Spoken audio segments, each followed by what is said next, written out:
The first time I had a panic attack was in the middle of the night. I shot up out of bed, threw my covers off, and frantically tried to reach my bedroom door. My heart pounding loud, I was becoming lightheaded. I sat on the floor, my back against my bed, and thought this was it.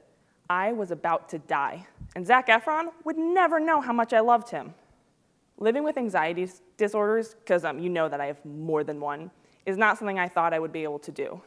I fought it every step of the way. I would disassociate. I would avoid. I would stay silent. I would rather feel like a prisoner in my own head than seek help. I lived in the what-if limbo.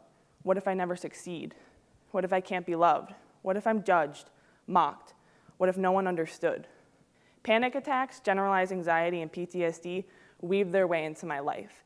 At stores, restaurants, airplanes, on dates, that one's really fun. Even at school.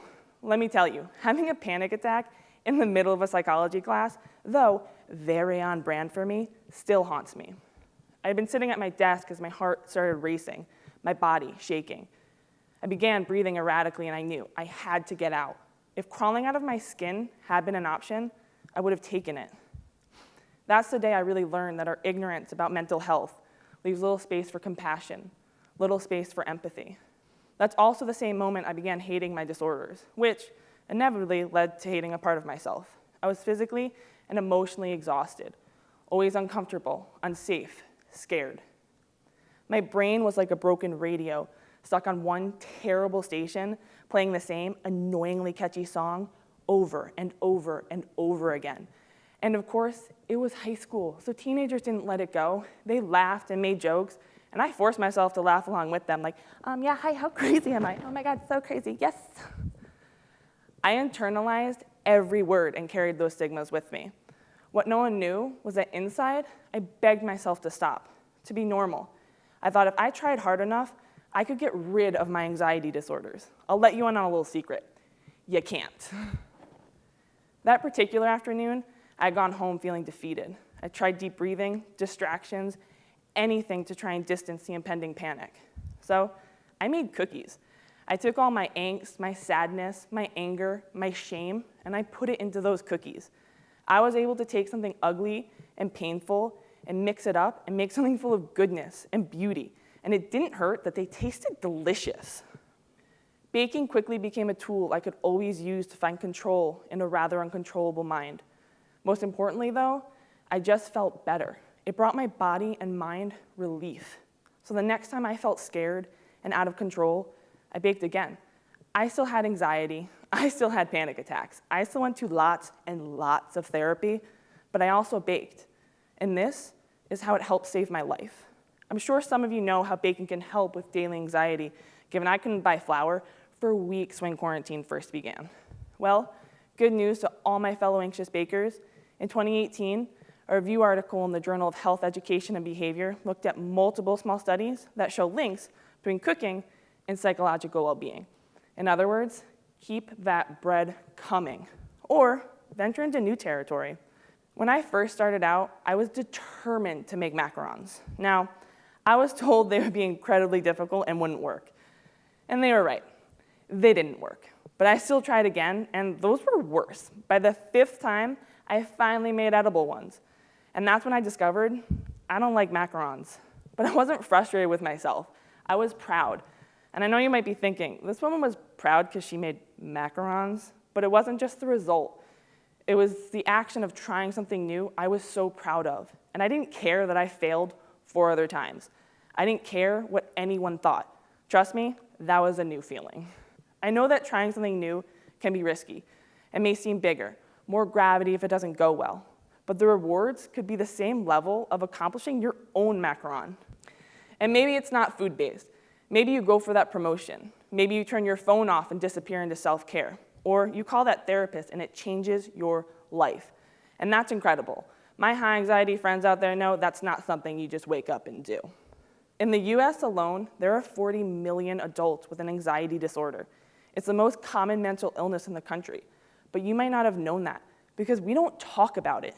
We cast mental illness into a negative light and the stigmas follow. You're broken. You're weak. It's not real. You're crazy. But I am not a stigma.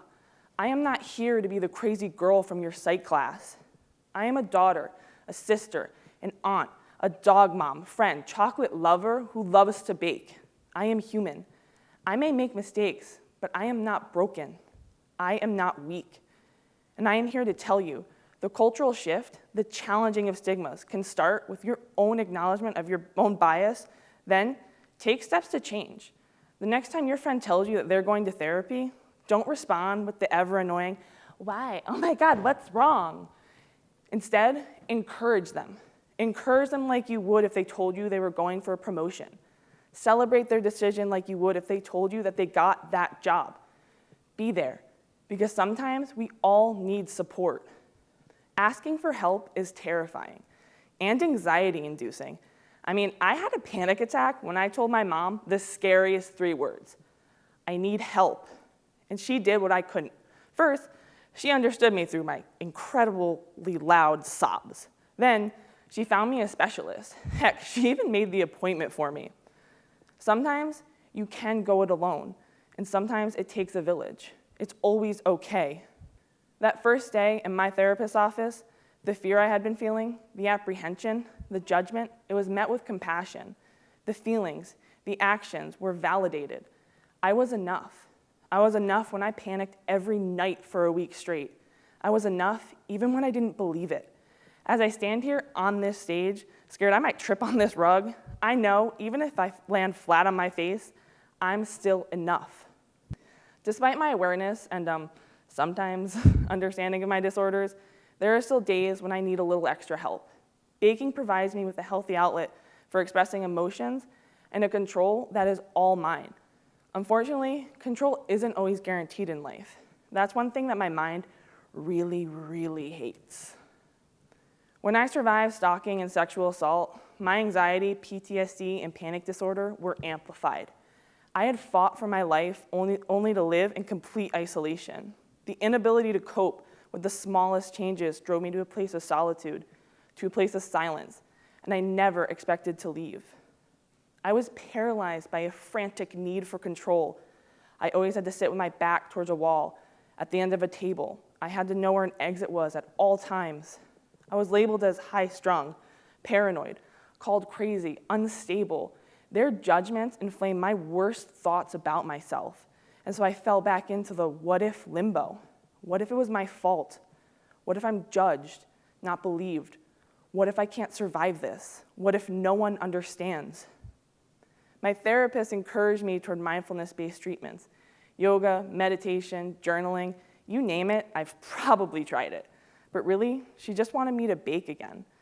She would show me photos of things her and her mom had made, and I think it was her dedicated determination that led me back. I had stayed away from baking for a year, but found myself collecting ingredients one afternoon. There was a tight knot in my stomach and a lump in my throat, but I pushed forward, slowly taking back control that I thought was lost.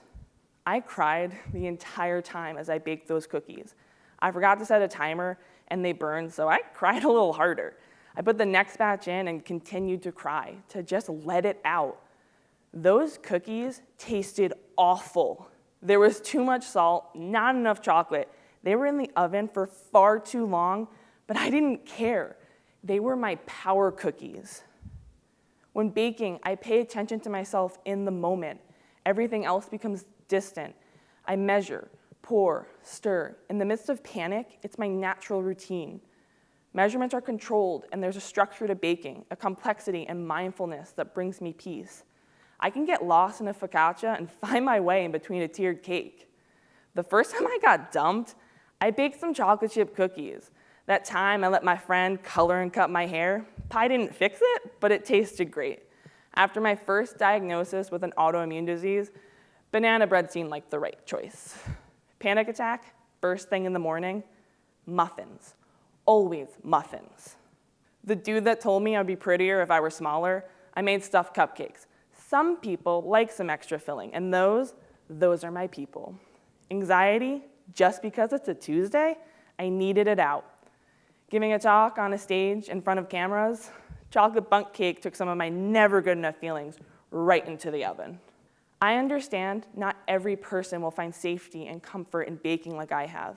I ask you to give yourself and others a shame-free space they need to live authentically and unapologetically. I ask you to consider this, to think and feel more deeply. Whether intentional or not, we need to confront our own preconceived notions about mental health so we can begin to move towards empathy.